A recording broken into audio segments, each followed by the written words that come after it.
Ready start. महोदय, हमारे यहाँ अशांति क्यों होती रहती है? इसलिए नहीं कि पुलिस वालों की संख्या बहुत कम है। अशांति इसलिए होती रहती है कि समाज में ऊंच नीच है और लोग अनुभव करते हैं कि उन्हें न्याय नहीं मिल रहा है। कानून और व्यवस्था की समस्या केवल भारत में ही नहीं है। मैं आपसे अमेरिका की ओर देखने को कहूँगी।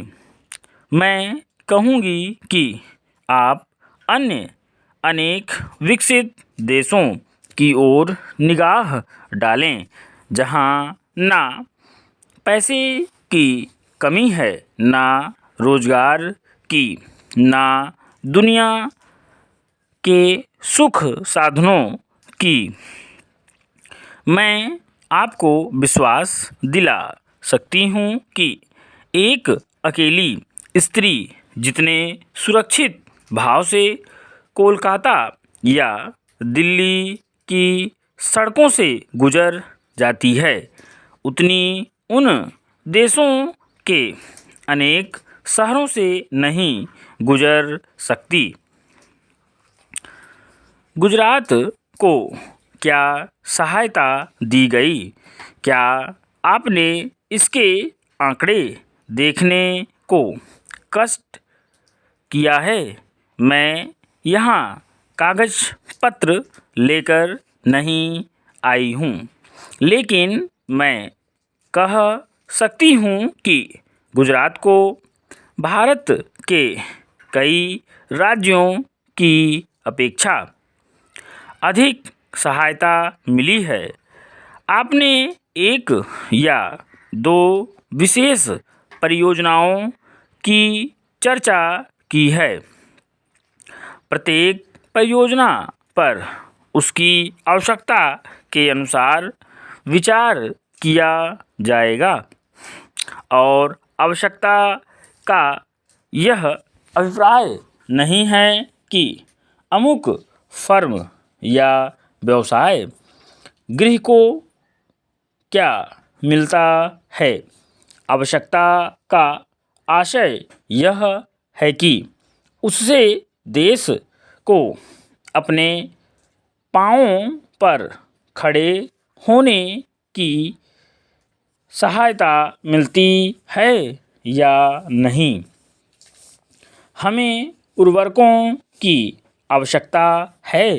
हम उन्हें प्राप्त करने के लिए सभी संभव उपाय कर रहे हैं, लेकिन हम विदेशी कंपनियों के हाथ बिककर उर्वरक नहीं पाना चाहते और जब तक मैं सत्तारूढ़ हूँ, मैं ऐसा नहीं होने दूंगी, चाहे कैसा भी दबाव क्यों ना पड़े।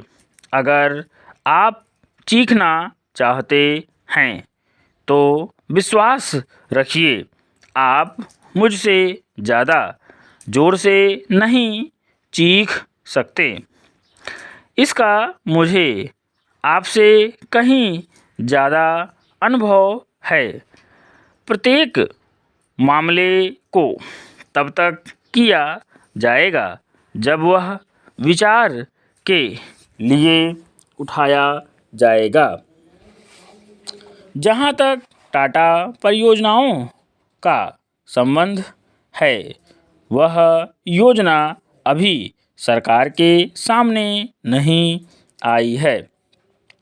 यदि वह आएगी तो उस पर वैसी अन्य योजनाओं की तरह समुचित विचार किया जाएगा। अतीत में हमने कई बातों पर जल्दबाजी से काम लिया और आज हम उसका फल भुगत रहे हैं। आप महानुभावों को इस पर लिखी गई अनेक पुस्तकों के नाम बता सकती हूँ जिनके लेखक न तो भारतीय हैं और ना ही आदर्शवादी। विराम।